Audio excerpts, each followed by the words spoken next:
नमस्ते बच्चों, my self Jaiswal sir. हम पढ़ रहे हैं class 10th mathematics pair of linear equations in two variables.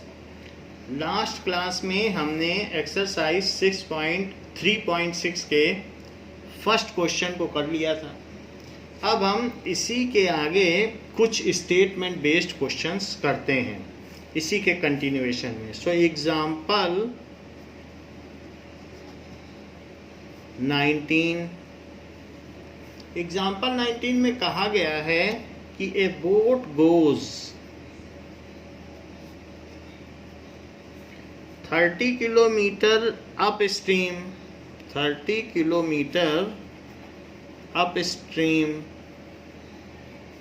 And 44 kilometre down stream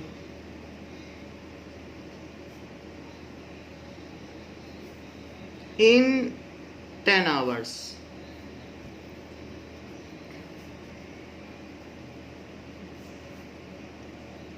In 13 hours,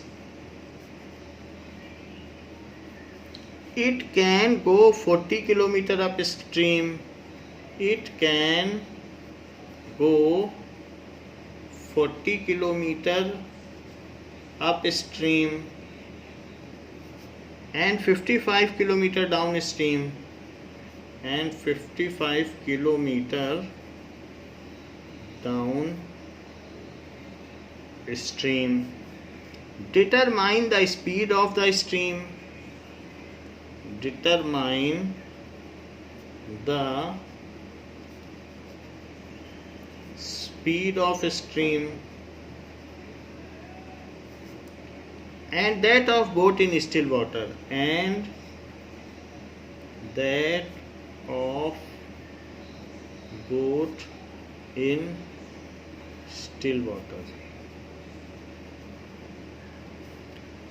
अब देखिए, दो चीजें यहाँ बताई गई हैं कि जैसे मान लीजिए कि ये माउंटेन है, तो गंगा अगर निकलती है तो इसमें यहाँ से निकलती है हिमाद्री से, और हिमाद्री से ये फ्लो करते करते एक लॉन्ग कोर्स ऑफ 8,224 किलोमीटर ये गंगा सागर में चली जाती है, फिर वहाँ सी पे चली जाती है। तो ये डाउन स्ट्रीम है, यानी निकली है ये हिमाद्री से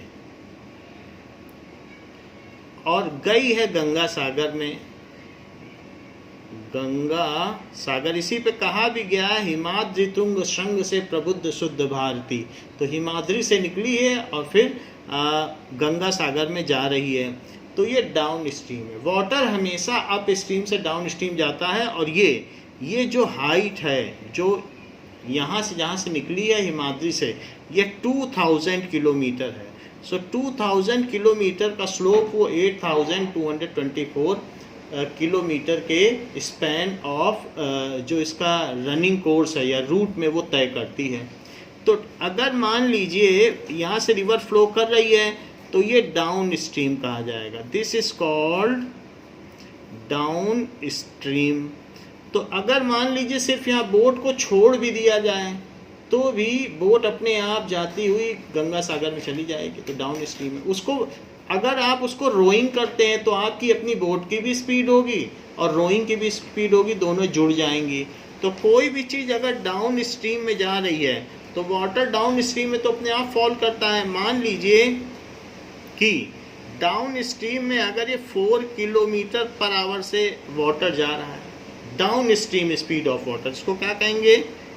डाउन स्ट्रीम स्पीड।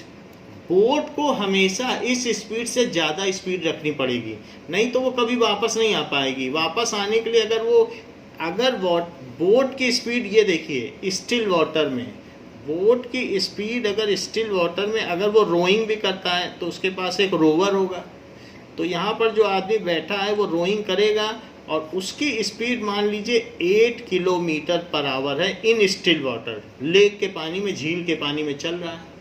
सो ये स्टिल वाटर है, इसको कहेंगे speed of boat in still water. Speed of boat in still water. तो अगर ये नीचे जाएगा डाउन स्ट्रीम तो यही बोट को 4 वो भी मिल जाएगी, रोइंग तो करेगा ही, लेकिन उसकी खुद की स्पीड है 8 किलोमीटर पर आवर और साथ में ये डाउन स्ट्रीम स्पीड मिल जाएगी। तो इसकी नेट स्पीड कितनी हो जाएगी? Net down stream speed is equals to 8 + 4, तो इसको 12 किलोमीटर पर आवर की स्पीड मिल जाएगी। डाउन स्ट्रीम का फ़ायदा होगा, वो जल्दी चलेगी। और वहीं पर नेट अप स्ट्रीम कितनी होगी? क्योंकि उसको यात्रियों को वापस भी लाना होगा, ये तो नहीं है कि नीचे नीचे ले जाए, कहीं ले जाएगी मान लीजिए, और फिर वहाँ से त्रिवेणी घुमाने ले जा रही है जहाँ गंगा यमुना सरस्वती का मिलन होता है, और वहाँ से अभी से वापस लाना है सबको, तो अप स्ट्रीम भी आना पड़ेगा। तो यही बोट अगर यहाँ से अप स्ट्रीम आए तो अप स्ट्रीम आने में इसको बहुत मुश्किल होगी, और इसकी खुद की स्पीड 8 है तो 8 में से 4 कट जाएगी, तो इसलिए 8 - 4। अगर ये सिर्फ 4 से ही अगर रोइंग करता रहे तो जहाँ खड़ा है वहीं रहेगा। अगर इसकी स्पीड 4 होती तो ये कभी लौट ना पाता, बस वो उल्टा चलने की, जैसे एस्केलेटर होता है, एस्केलेटर जितनी स्पीड से नीचे जा रहा है अगर उतनी ही जीने आप ऊपर चढ़ें तो वहीं खड़े रहेंगे। वैसे ही यहाँ पर भी अगर ये उतने ही स्पीड से अगर रोइंग करता 4 से तो वहीं खड़ा रहता, लेकिन इसको एक्स्ट्रा स्पीड रखनी पड़ेगी यात्रियों को वापस लाने के लिए। तो that is up stream speed 4 kilometre per hour. तो ये चीज़ होती है। तो अब इसी बेसिस पर हम ये क्वेश्चन करते हैं, इसमें क्या कहा गया है? Boat goes 30 kilometre up stream, late. तो पहली चीज है कि हम ये मान लें कि लेट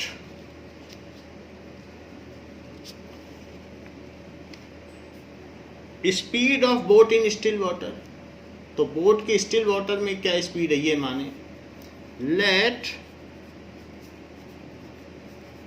स्पीड ऑफ बोट पूछी भी गई है इन स्टिल वाटर, शांत जल में इसकी क्या वेग होगी, तो speed of boat in still water it is equals to x kilometre per hour, and speed of stream, stream की भी कुछ स्पीड है, पानी तो हमेशा अप स्ट्रीम से नीचे की ओर बहता है, तो स्पीड ऑफ स्ट्रीम इसमें बताने की जरूरत ही नहीं कि पानी नीचे जाता है। Speed of stream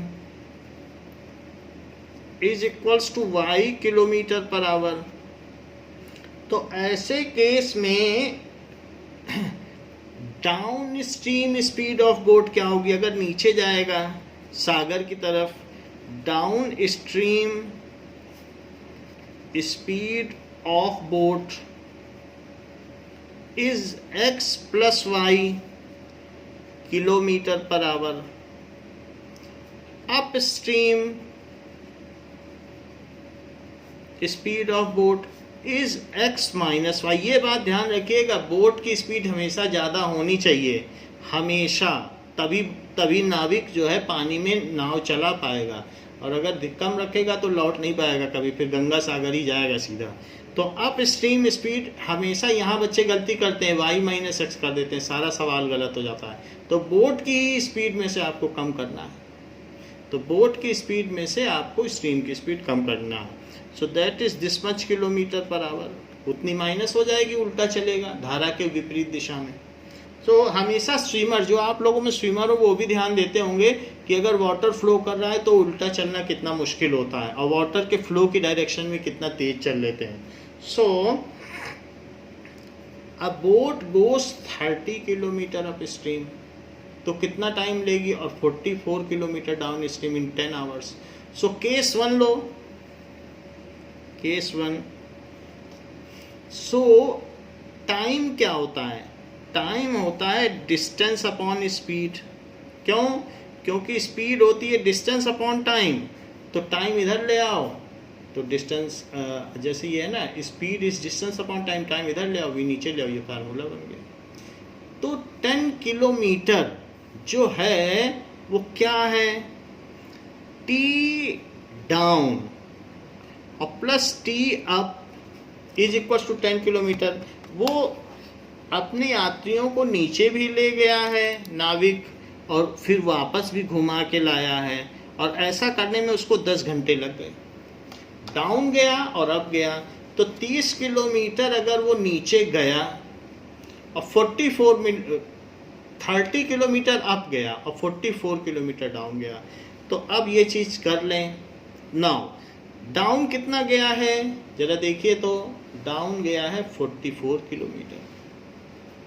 so 44 kilometre down गया है, 44 किलोमीटर। तो डिस्टेंस ऊपर रख दी कि नहीं, ये फार्मूला ध्यान रखो टाइम के लिए, जितना गया अपॉन जितना स्पीड। तो स्पीड डाउन की क्या है, x प्लस वाई। अब कितना गया है, 30 अप आया है, तो डाउन गया है 44 और अप आया है 30। 44 नीचे गया और ऊपर सिर्फ 30 किलोमीटर पर ही उसने छोड़ दिया, बोला यहीं उतर जाओ, यहाँ से चले जाना। तो 30, लेकिन अप आने में उसकी स्पीड क्या हो गई, अब का देखो, स्पीड हमेशा नीचे लिखनी, फार्मूला देखिए x माइनस वाई। लेकिन ये टाइम डिस्टेंस अपॉन स्पीड और डिस्टेंस अपॉन स्पीड, ये दोनों टाइम मिला के उसको 10 घंटे लग गए, पूरा दिन लग गया। अब जितना भी पैसा उसने लिया, लेकिन पूरा दिन लग गया यात्रियों को घुमाने में। अब जरा देखो, ये तो हमारा पहला केस है।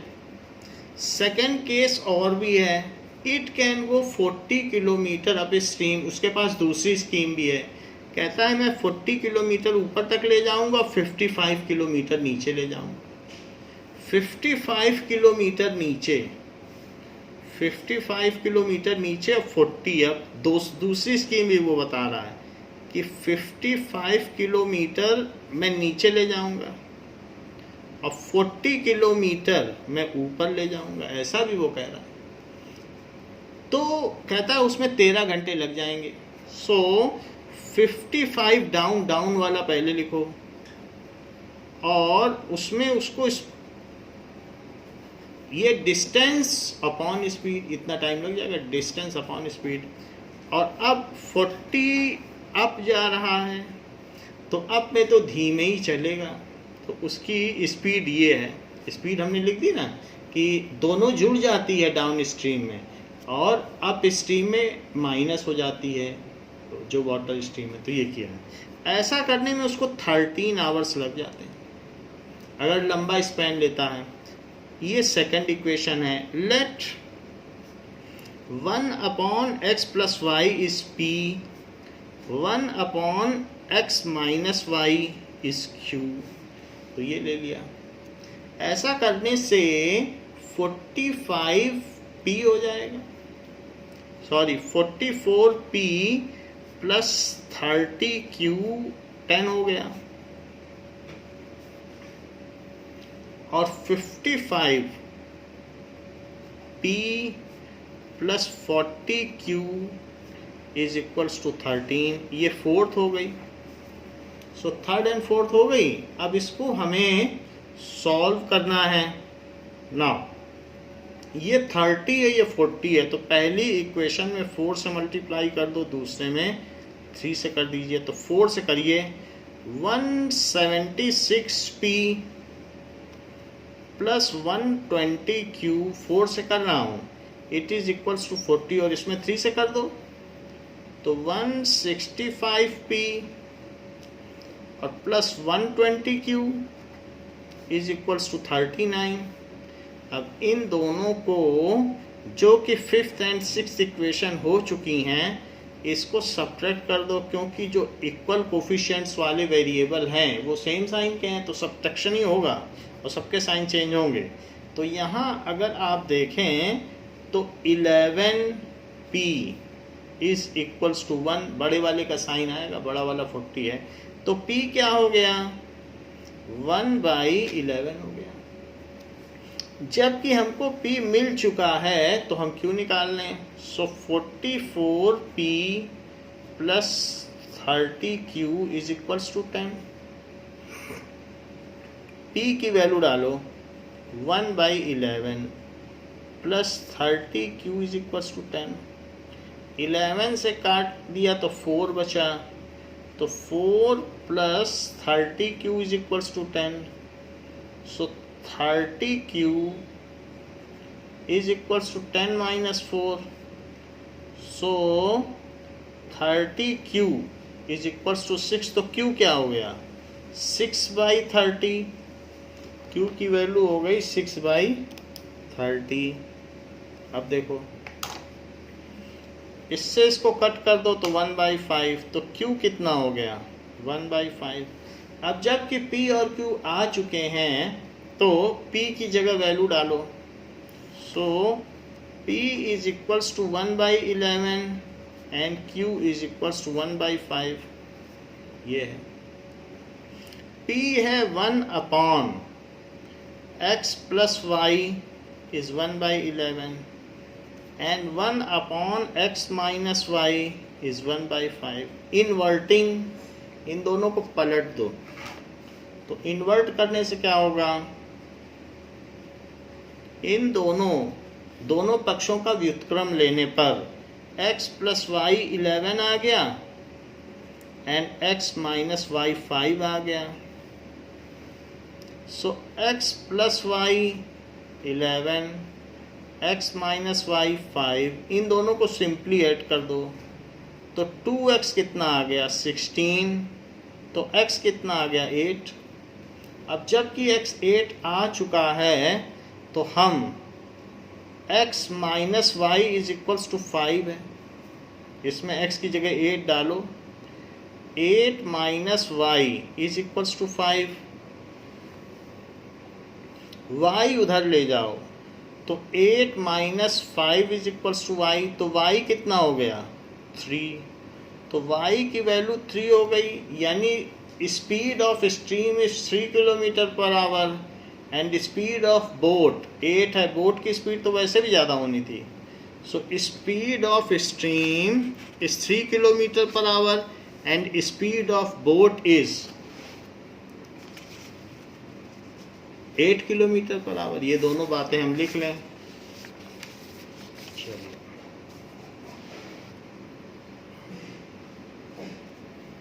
स्पीड देखो बड़ी बात है। Speed of stream is 3 kilometre per our. Speed of boat in still water जरूर लिखना, स्टिल वाटर, क्योंकि डाउन स्ट्रीम अप स्ट्रीम में उसकी अलग अलग स्पीड है, इज 8 किलोमीटर पर आवर। शांत जल में नाव का वेग इतना है। अब जरा देखें,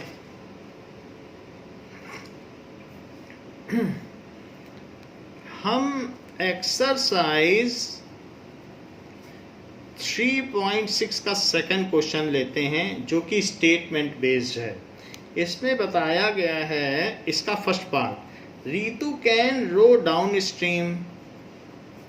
रीतु can row downstream 20 kilometre in 2 hours and upstream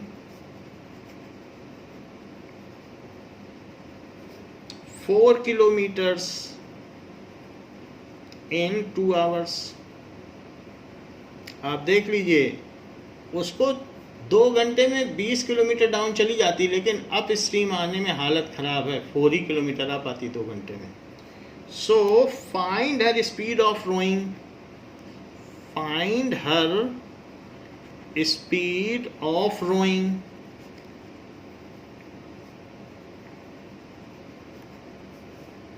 In still water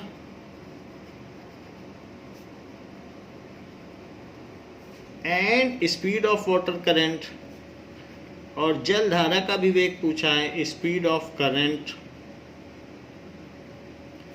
तो let speed of boat in still water, यहां पर भी लोग स्टिल वाटर नहीं लिखते हैं तो मार्क्स कटता है।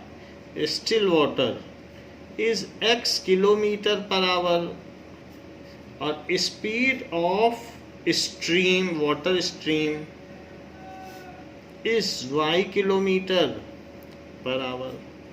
सो अप स्ट्रीम स्पीड क्या होगी बोट की? Up stream speed of boat, तो दोनों जो अप स्ट्रीम है तो x माइनस वाई किलोमीटर, ऊपर जाएगी तो उसमें कट जाती है स्पीड, और अगर डाउन है तो दोनों जुड़ जाती है। तो डाउन स्ट्रीम स्पीड कितनी होंगी? दोनों जुड़ जाएंगी, डाउन में तो तेज चलेगी, ये चीज़ें। तो अब ये सारी बातें हैं। तो इन्होंने कहा कि डाउन स्पीड डाउन स्ट्रीम में इतना चलती है 2 घंटे में, तो टाइम का क्या फार्मूला होता है? Time is equals to distance upon velocity. अभी पीछे देखा था, या velocity is distance upon time, उसी से तो निकला है। तो इस तरीके से जो केस 1 है, डाउन स्ट्रीम 20 किलोमीटर चलती है, तो इन डाउन स्ट्रीम जो टाइम लगा है वो 2 घंटे का लगा है। चली कितना है? 20 किलोमीटर। और किस स्पीड से चली? देखो डाउन स्ट्रीम लिखा है और 20 किलोमीटर चली, इस स्पीड से चली। x plus Y, x plus Y है तो इधर ले लो, तो 2x plus Y is equal to 20। तो फिर x प्लस वाई क्या हो गया? 2 से डिवाइड कर दो तो 10 आ जाएगा। भाई कोई चीज़ मल्टीप्लाई में तो दूसरी तरफ डिवाइड होगी। इन अप स्ट्रीम देखिए, अप स्ट्रीम में वो सिर्फ 4 किलोमीटर चल पाती, 4 किलोमीटर, और टाइम वही लेगी 2 घंटे। तो 2 घंटे हो गया टाइम। चली कितना? 4 किलोमीटर। किस स्पीड से चली अप स्ट्रीम में? तो x माइनस वाई। तो इससे क्या पता चला? 2x minus Y is equals to 4। फिर उससे क्या पता चला? 2 से डिवाइड कर दिया, so x minus Y is equals to 2, क्योंकि अब 2 से आप यहाँ डिवाइड कर दें तो 2 आ जाएगा। ये सेकंड इक्वेशन हो गई। सेकंड इक्वेशन के नीचे आप फर्स्ट इक्वेशन लिख दीजिए और इन दोनों को ऐड कर दीजिए तो y कट जाएगा। तो 2x 12 हो गया, तो x कितना हो गया? 6, x 6 हो गया। अब जबकि x 6 आ चुका है तो किसी एक इक्वेशन डाल दीजिए जो आपको ठीक लगती हो। तो x minus Y is equals to 2 और x 6 है, तो 6 माइनस 2 इज y, y को उधर ले जाओ और 2 को इधर ले आओ तो 4 आ गया y। इससे क्या पता चलता है कि y 4 आ गया, x 6 आ गया। So speed of boat in still water is 6 kilometre per our. वैसे भी बोट की स्पीड ज़्यादा होनी चाहिए तभी लौट पाएगी। Speed of boat in still water is 6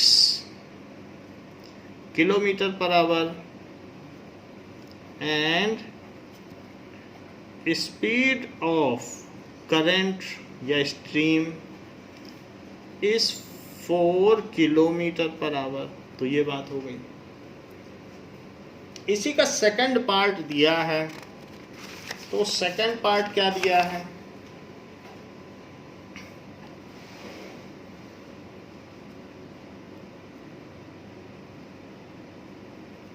second part में है कि 2 women and 5 men can together finish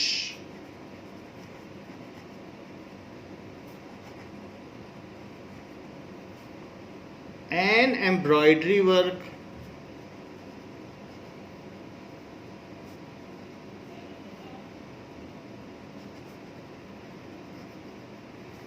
in 4 days 4 days में कर लेते हैं। while 3 women and 6 men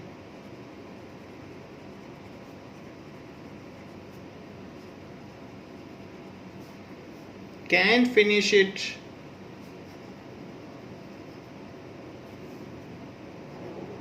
in 3 days. Find the time taken. Find the time taken by one woman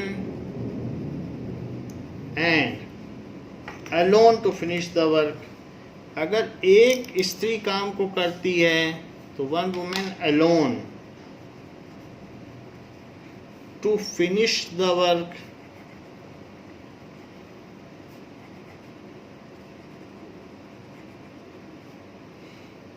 and also that taken by one man alone, that taken by one man alone. एक स्त्री और एक पुरुष करें तो कितने देर में कर सकते हैं काम, जबकि 5 आदमी और 2 औरतें मिलकर उस दिन को उसको रोज करते हैं तो 4 दिन में हो पाता है। और वहीं 3 औरतें और 6 आदमी रोज लगे रहें तो वो काम 3 दिन में हो पाता है। तो एक ही औरत अगर करे तो कितने दिन में करेगी, और एक आदमी करे तो कितने दिन में करेंगे। वैसे एम्ब्रॉयडरी का वर्क मेनली जो है लेडीज करती हैं, तो वो दक्ष होती हैं, वो कम समय में पूरा कर सकती हैं, और मेन को काम करने में ज़्यादा समय लगेगा। खैर जो भी हो, late one woman alone can finish, पूरा कर सकती है, can finish the whole work, पूरा काम,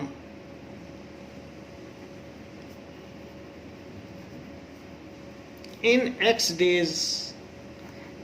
अगर एक औरत 10 दिन में करे तो क्या आप बता सकते हो कि एक दिन में वो कितना पार्ट करेगी? क्या वो एक दिन में 1/10 पार्ट करेगी, 1/10?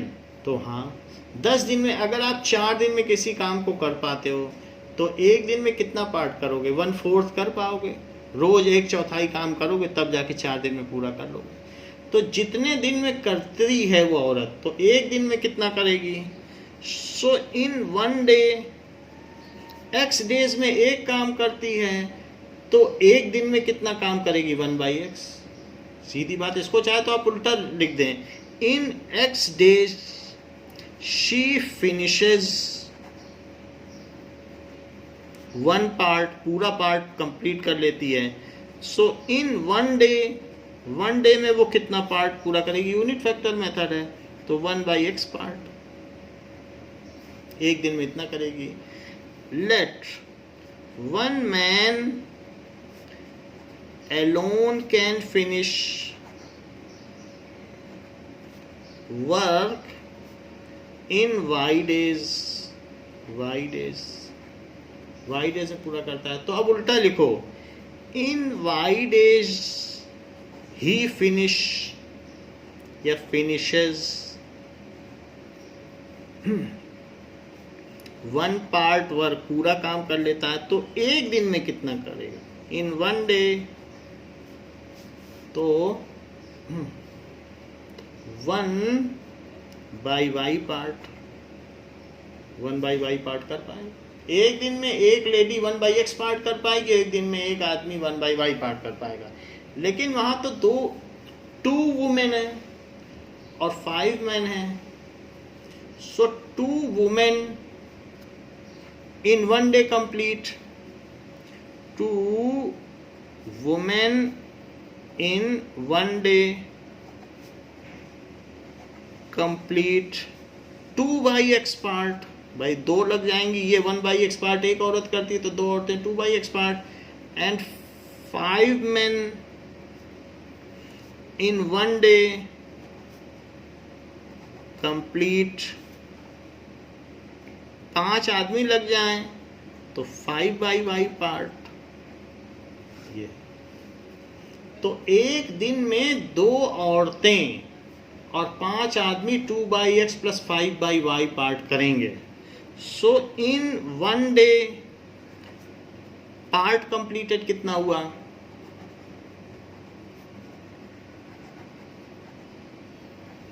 इस 2/x प्लस 5/y, क्योंकि 2 औरतें और 5 आदमी लगी हैं, एंड इन 3 डे पूरा काम, इन 4 दिनों में तो पूरा काम ही खत्म कर दिया। तो इन 4 डेज, एक दिन में इतना काम करते हैं तो 4 दिन में कितना करेंगे? 4 से मल्टीप्लाई कर दो। सो इन 4 डेज क्या हुआ है? पार्ट कंप्लीटेड, 4 से मल्टीप्लाई कर दो, एक दिन में इतना काम तो 4 दिन में कितना काम। लेकिन 4 दिन में तो उन्होंने पूरा 1 का 1 पार्ट कंप्लीट कर दिया। 4 दिन में, 4 से एक दिन में इतना काम तो 4 दिन में इतना काम, लेकिन यही पूरा काम है। तो 2/x प्लस 5/y क्या हुआ? 1/4। ये आपकी फर्स्ट इक्वेशन बन गई। सिमिलरली, अब दूसरे में इतना सब कुछ नहीं करना है। सिमिलरली 3 औरतें और 6 आदमी हैं, तो 3 औरतें कितना काम करेंगी? 3/x, और 6 आदमी कितना काम करेंगे? 6/y। और कितने दिन में काम कंप्लीट करते हैं? 3 दिन में काम कंप्लीट करते हैं। ये तो एक दिन का काम है, और 3 दिन में करेंगे तो 3 से मल्टीप्लाई करो, उन्होंने भी पूरा कंप्लीट कर दिया। तो अब 3 को उधर ले जाओ, 3/x plus 6/y is equals to 1/3 हो गया। ये आपकी सेकंड इक्वेशन हो गई। अब 1/x और 1/y को आपको कुछ मानना पड़ेगा। देखिए, let 1/x is equals to p, और इसे q मान लें, तो पहली वाली होगी 2p plus 5q। 2p plus 5q is 1/4। यहाँ भी यही काम करो। 3p plus 6q is 1/3। ऐसा हो गया। ये थर्ड एंड फोर्थ इक्वेशन हो गई। p और q मान लिया गया। अब इसको आपको सॉल्व करना है, तो सॉल्व करने के लिए आप क्या करिए, इसमें 3 से मल्टीप्लाई कर दीजिए, इसमें 2 से, तो p के कोफिशिएंट सेम हो जाएंगे। तो 2 से जब इसका मल्टीप्लाई करें, 3 से करेंगे, तो 6p प्लस 15q इज 3/4, और यहाँ भी आ जाएगा 6p प्लस 12q 2/3। ऐसा हो गया। अब इन दोनों को सब्ट्रैक्ट कर दो, क्योंकि साइन सेम है। ऐसा करने से यहाँ 3q आ जाएगा, और राइट हैंड साइड में 3/4 और माइनस 2/3 आ जाएगा। ये चीज़ हो गई। नाउ अब देखिए, ये 12 है, यहाँ 9 हो गया, और यहाँ कितना हो गया? 3 4 जा 12 और 4 2 जा 8।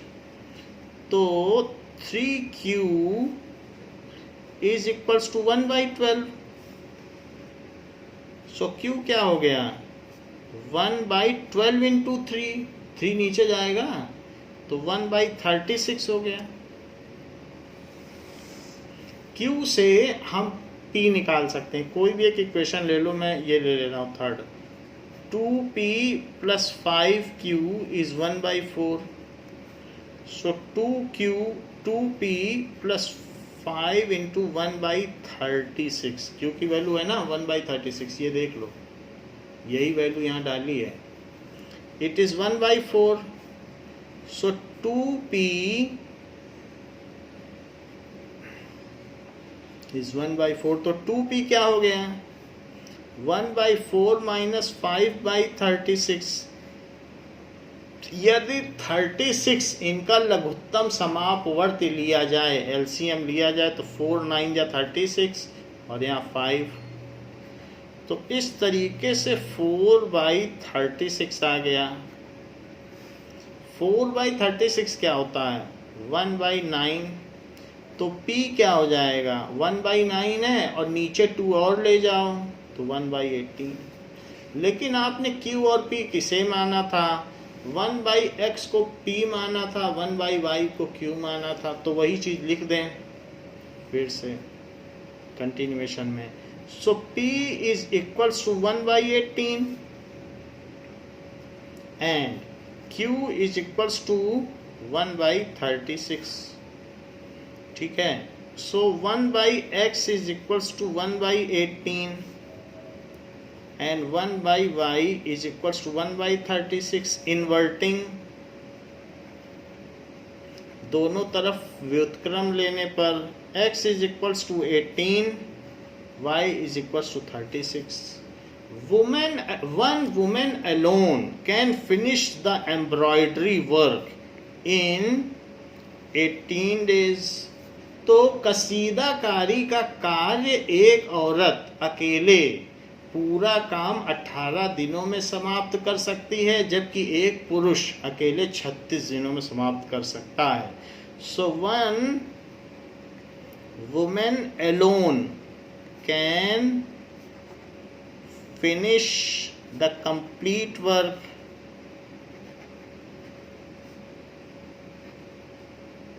in 18 days, while one man alone can finish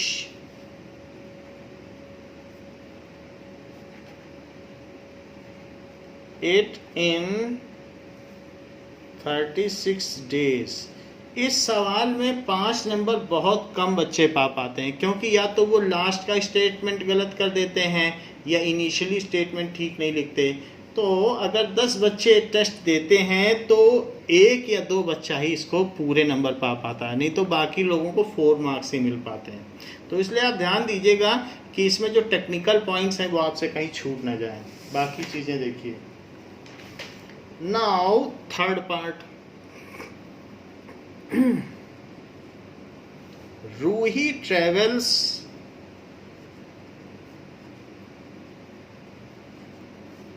300 kilometer to her home, partly to her home partly by train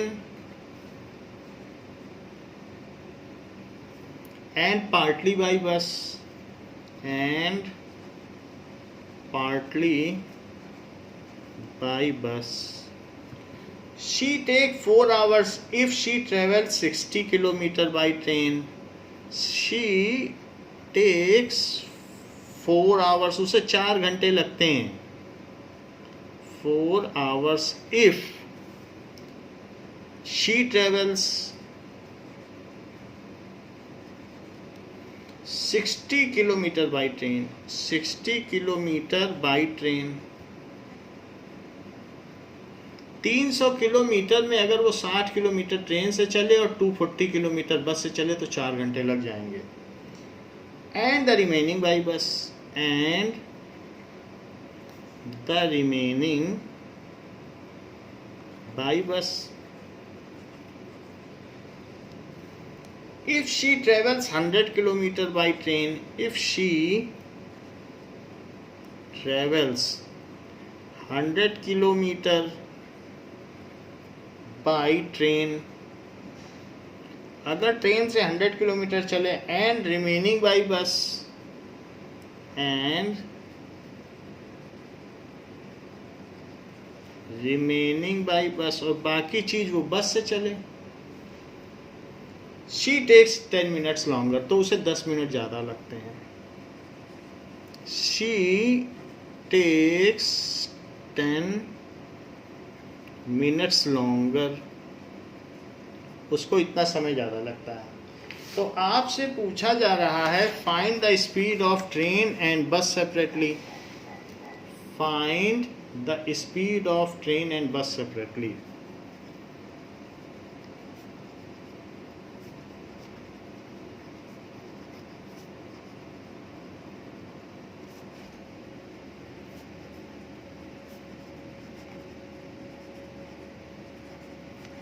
ऐसे कहा गया। अब जरा देखिए, टोटल 300 किलोमीटर है। रूही को अगर अपने हॉस्टल से घर तक पहुंचना है तो 300 किलोमीटर चलना पड़ेगा, लेकिन अगर वो 60 किलोमीटर ट्रेन से चलती है और बाकी बच जाएगा 240 किलोमीटर, अब उसे वो बस से चलना पड़ेगा। तो क्योंकि टोटल इन दोनों के बीच में how much they are far apart, so it is 300 kilometre far apart hostel and home. तो 60 किलोमीटर वो ट्रेन से चली और बाकी वो बस से चली। ये तो केस 1 है।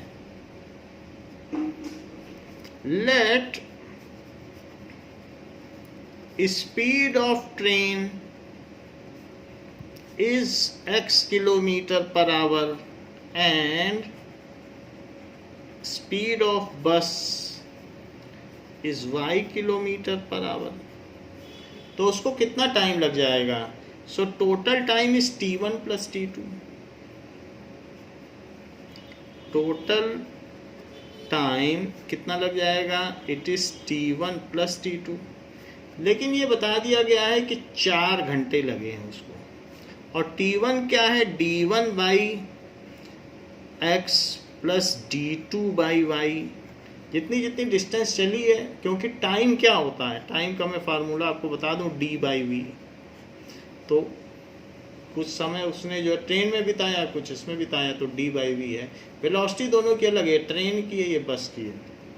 तो 4 घंटे लगे हैं, जबकि 60 किलोमीटर उसने ट्रेन से चली है और 240 किलोमीटर बस से चली है।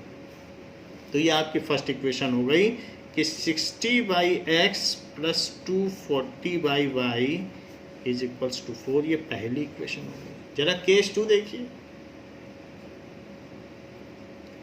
यदि रूही अपनी यात्रा का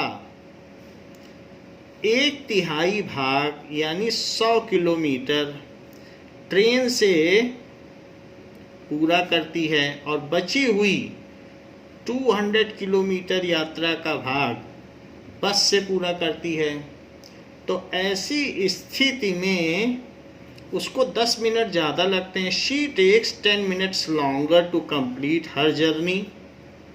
सो what is net time now? t1 plus t2 is equals to t total. तो t1 क्या है? d1 by X plus d2 by Y. तो 4 आवर प्लस 10 मिनट, उसको 10 मिनट ज़्यादा लगे। तो कितनी डिस्टेंस उसने तय की? 100 ट्रेन से, और बचा कितना? 200, क्योंकि टोटल 300 किलोमीटर है। तो उसे 4 आवर तो लगे, और 10 मिनट को भी आप किस में बदल लें? 10 मिनट है तो 1/1 से मल्टीप्लाई कर लें। तो यहाँ लिखो 60 मिनट और यहाँ लिखो 1 आवर। दोनों चीज़ें इक्वल हैं। अगर इक्वल चीज़ें ऊपर नीचे लिखी जाएं तो सेम होती हैं, लेकिन ऐसा करने से मिनट कट गया और 0 से 0 कट गया और बचा 1/6। देखो कुछ नहीं बचा, 1/6 और आवर बचा 4 आवर। तो ये हाई है 4 आवर और 1/6 आवर हो गया। तो यहाँ पर मैं बता रहा हूँ कि 4 आवर और प्लस 1/6 आवर बचा है कि नहीं? आवर में बदल गया, मिनट बदल गया। तो 4 और 1/6 का एलसीएम लो जरा। तो 1 6 जा 6 और 6 4 जा 24 और 6 1 जा 6, तो 25/6 ये आ जाएगा। तो 100/x प्लस 200/y इस 4 प्लस 1/6 ऐसे कर दिया आवर में। सो 100/x प्लस 200/y इस 25/6। देखो यहाँ कैलकुलेट किया है कि नहीं? 25/6, तो वही यहाँ लिख दिया। ये आपका दूसरा समीकरण हो गया। तो फर्स्ट एंड सेकंड इक्वेशन हमने बना ली है। देखो फर्स्ट इक्वेशन यहाँ बनाई है और सेकंड आप देख लीजिए, सेकंड यहाँ बना लीजिए। तो फर्स्ट और सेकंड इक्वेशन बन जाने के बाद अब हम इन दोनों इक्वेशंस को सॉल्व कर लेंगे।